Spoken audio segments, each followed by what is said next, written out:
18 महीने पहले PDD employees को एक खुशखबरी दी गई, जहां पर पीडीडी एम्प्लॉयज के चेहरों पर खुशी नजर आई। वहीं पर जम्मू जो था वो अंधेरे के साए में था, यानी कि पीडीडी एम्प्लॉयज जो हड़ताल पर बैठे थे और जम्मू में बिजली नहीं थी, जो कि अंधेरे के साए में था। और उसके बाद यानी कि एक ऑर्डर निकलता है, एलजी मनोज सिन्हा ट्वीट करते हैं। ट्वीट के जरिए से ये बताया जाता है कि 12,000 पीडीडी एम्प्लॉयज को परमानेंट किया जाएगा, लेकिन वो वादा, वो ऑर्डर बस वादा ही रह गया। वो ऑर्डर जिस तरीके से ट्वीट किया गया, बस वो ऑर्डर ही रह गया। इस वक्त हमारे साथ पीडीडी एम्प्लॉयज मौजूद हैं, इनसे बातचीत करेंगे। सर, जिस तरीके से कहा गया ट्वीट के जरिए से आपको पता चला कि 12,000 एम्प्लॉयज को परमानेंट किया जाएगा, जो वादा किया गया, जो ऑर्डर निकाला गया, बस वो ऑर्डर ही रह गया।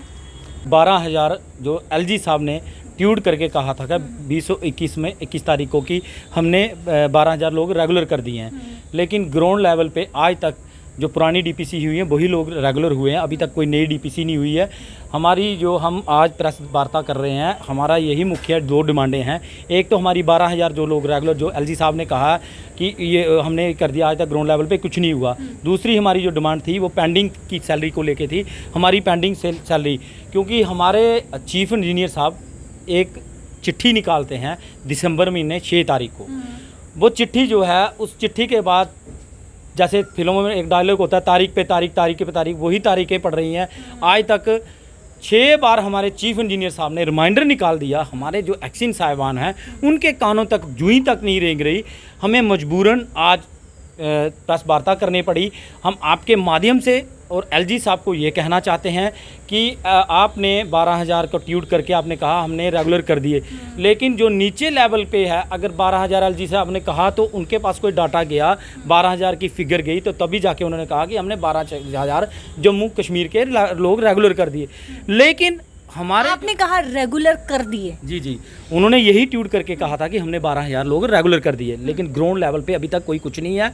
हम यही कहते हैं कि हमारे जो डीडीओ हैं, डीडीओ हमारे 12,000 में से कितने ऐसे एम्प्लॉयज हैं जो जम्मू में रेगुलर हुए? वो कोई 300 के करीब हमारे जो हुए हैं। 12,000 में भी वो डीपीसी ऑलरेडी हो चुकी थी, पहले डीपीसी हुई थी, उसी डीपीसी को अप्रूवल दिया गया था।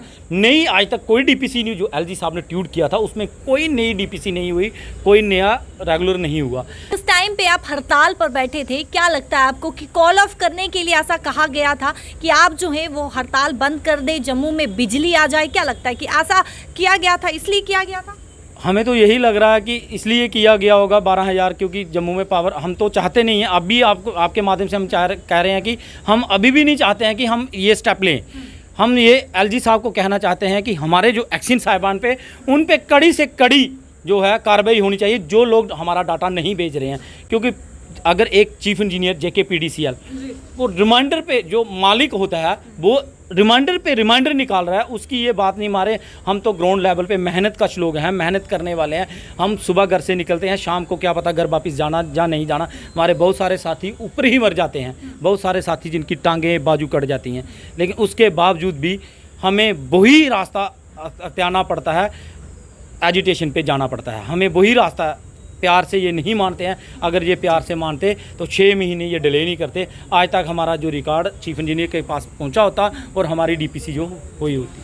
सर, जिस तरीके से कड़ी मेहनत करते हैं आप, धूप में काम करते हैं, बारिश में काम करते हैं, और जो वादे सरकार करती है, जो ट्वीट किए जाते हैं, उसको पूरे नहीं किया जाता? देखो, गवर्नमेंट तो कमिटमेंट कर देती है। जैसे 2022 में एक हमारी एजिटेशन हुई थी, उस दौरान एडमिनिस्ट्रेशन ने और एलजी प्रशासन ने हमारे साथ कमिटमेंट किया था कि आप 12,000 लोग हम रेगुलाइज करेंगे, मगर ग्राउंड में ऐसा कुछ नहीं है। क्योंकि 217 लोग जो परमानेंट किए अब उन्होंने डीपीसी में, तो वो 2019 की जो डीपीसी थी वो थी। अब आज हमें यहाँ प्रेस वार्ता देने का कारण ये था कि हमारी कोऑर्डिनेट कमेटी के जो सचिन टिक्कू सर हैं वो आज यहाँ नहीं पहुँच पाए, वो किसी ज़रूरी काम पे थे, निकल गए थे। तो आज हमारे प्रामस लेवल की जितनी भी पूरी लीडरशिप है वो यहाँ आके मीटिंग किया और डिस्कस किया कि पिछले 2 साल हो चुके हमारे साथ जो कमिटमेंट किया था वो पूरा इन्होंने नहीं किया। उसके बारे में हम ये आज यहाँ लगभग 18 महीने हो चुके हैं। 12,000 का जिस तरीके से कहा गया था उनमें से 300 किया गया। तो क्या लगता है आपको कि कब वो 12,000 का जो वादा किया है, जो ट्वीट किया है, कब पूरा होगा? क्या लगता है पूरा होगा या नहीं होगा? देखो, अगर जैसे इन्होंने अभी 200 लोग इन्होंने अभी परमानेंट किया, अगर ऐसे ही एक डीपीसी में अगर साल के बाद डीपीसी करते हैं, अगर 200 लोग करेंगे तो आधे लोग तो ऐसे ही चला जाएंगे, वो रिटायरमेंट चला जाएंगे, कुछ लोग हैंडीकैप हो चुके हैं, कुछ लोग मर गए हैं। तब तो ये ऐसे तो मैं कहता हूँ कि अगर 12,000 लोग हैं, अगर एक साल में अगर 200 लोग करते हैं तो आप इसको कल मारो कि आधे लोग तो ऐसे ही चला जाएंगे। तो ये तो हमारे साथ फिर इन्होंने ये धोखा दिया है कि हमें बेवकूफ़ बनाया गया है कि हाँ जी हमने कर दिया, मगर जब डीपीसी करनी हो तो 200 लोग परमानेंट होते हैं। आपका यहाँ पर मुद्दा जो है पेंडिंग वेजेस को लेकर भी कितने सालों से वेजेस जो है वो पेंडिंग पड़ी हुई है? हमारी पिछले 5-6 साल से पेंडिंग पड़ी हुई है। हमारे जो बोर्ड ऑफ डायरेक्टर मीटिंग में भी पहले रखा गया था, डिवीजनों में लेटर चीफ साहब ने निकाले थे और वहाँ से आई भी थी, जो डिटेल बना के नीचे डीडीओ हमारे जो एक्शन साहबान हैं उन्होंने भेजा भी है। कुछ डिवीजन ऐसे उधर से नहीं आया है, मगर 5-6 महीने की हमारी पेंडिंग सैलरी है। हमारा मेन इशू ये है कि ये जो डीपीसी 5-6 तारीख को बोर्ड ऑफ डायरेक्टर की मीटिंग है, ये जो करने जा रहे हैं, हम ये नहीं कहते हैं कि 12,000 लोग आप रेगुलाइज करें। अगर आप उसमें 5-6 हज़ार लोगों को भी करते हैं तो कुछ राहत, कुछ रिलैक्सेशन हमारे लोगों को आस उम्मीद भी बन जाती है कि एक डीपीसी में 5-6 हज़ार लोग निकल गए। मगर इसमें हमें चीफ साहब से भी बात किया कि जो पोस्ट ऑफ क्रिएशन है, क्योंकि हमारे डिपार्टमेंट में पिछले 20 या 30 सालों से डीपीसी नहीं हुई है। जो हेल्पर लैंडमैन है, जो लैंडमैन है, वो वहीं 30 साल से उसी पोस्ट पे ही रिटायरमेंट की कगार पे खड़ा है, रिटायरमेंट जाने वाला है।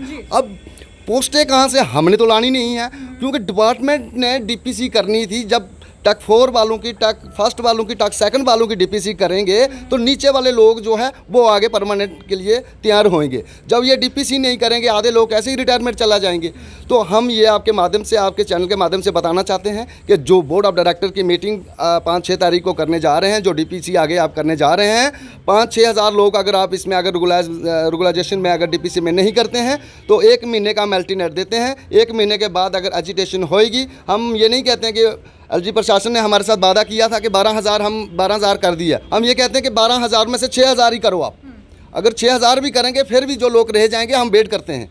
मगर ये ऐसा नहीं चलेगा कि आपने लॉलीपॉप हमें दे दिया जी, 12,000 कर दिया और जब डीपीसी करने की बारी आई तो 200 लोग करेंगे, वो हम कभी बर्दाश्त नहीं करेंगे। और 1 महीने का अल्टरनेट टाइम देते हैं। और 2022 में जैसे एजिटेशन होती है, अगर 1 महीने के तक हमारा मसला अगर शॉर्ट आउट नहीं हुआ, 1 महीने के बाद हम जम्मू कश्मीर में जितने भी हमारी पीडीडी यूनियन के जितना भी एम्प्लॉइज़ है वो काम छोड़ हड़ताल पर जाएगा। उसकी जिम्मेदारी एडमिनिस्ट्रेशन और एलजी साहब की है, हमारी नहीं है। कहीं ना कहीं आम जनता को इससे काफ़ी दिक्कत परेशानियों का सामना करना पड़ेगा, क्योंकि आपने कहा कि कामचोर हड़ताल पर आप बैठेंगे। देखो, हम नहीं चाहते हैं कि जनता को परेशान करें, क्योंकि 2022 में भी यही था कि जनता को और जम्मू कश्मीर के लोगों को, पहले हम कहते हैं कि हम खुद दुखी हैं, हम किसी को दुखी नहीं करना चाहते हैं, क्योंकि हमारे पास और कोई चारा नहीं है। क्योंकि जब हम एजिटेशन पे बैठे थे तो हमारे साथ कमिटमेंट किया था। अब पिछले 2 साल हो चुके, हम आज तक बाहर नहीं निकले, इसीलिए आज डीपीसी हो जाएगी, कल हो जाएगा, मगर आज हम मजबूरन होकर बाहर निकले हैं।